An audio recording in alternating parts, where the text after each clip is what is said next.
jeg fik den skønne opgave af Søren Schauser, som har redigeret bogen, at skrive om komponisterne, som selv performer deres værker. Men der er jo nogen, som har sagt, at det ikke rigtig, at det er jo ikke noget nyt, det der med, at komponisterne opfører selv.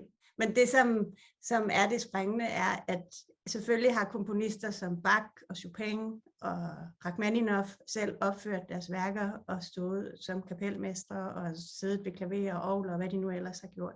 Så på den måde er det rigtigt, der er ikke noget nyt i det. Men det, der er det nye, er, at de her komponister gør det altså oftest som amatører. At de deltager i deres værker på lige fod med meget, meget dygtige musikere. Det er jo det, der kendetegner den nye musikscene og den klassiske musik, at det er så ufattelige trænede musikere, der performer værkerne. Men de her komponister synes så, at det er da federe, at de selv går op og synger med, eller spiller med, for de har da engang spillet i et band i ungdomsskolen, i folkeskolen.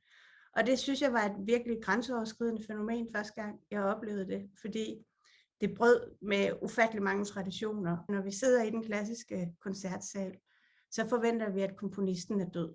Og hvis ikke komponisten er død, så forventer vi, at han, siger jeg, for vi forventer sådan set også, det er en mand, men at vedkommende sidder på bagerste række i koncertsalen, og måske eller noget stræder frem, når lyset bliver tændt på scenen, eller bliver tændt i salen under applausen.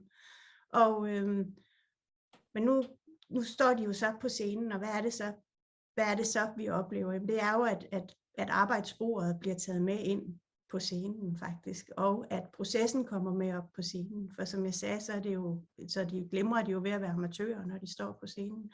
Så på den måde bliver den her processuelle del af værket også synliggjort i det her. Så det som, for eksempel som jeg skriver i artiklen, er der jo 2 sådan helt konkrete værker. Et af James Black, hvor han selv sidder ved skrivebordet på scenen og skriver noder.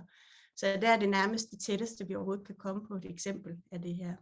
Et andet er, hvor Simon Sten Andersen i sin opera Buenos Aires sidder ved mixerpulten bagerst og afbryder bagerst i salen og afbryder sangerne, når at de står og synger og beder om mere modstand i værket, mere modstand. Og den modstand opnår han så ved at gå ned og klistre deres fingre til med plastikposer og give dem tunge vægte i armene, så der ligesom er mere modstand i det, de laver, og ligesom prøver at finde en eller anden kerne i værket eller i deres performance på den måde.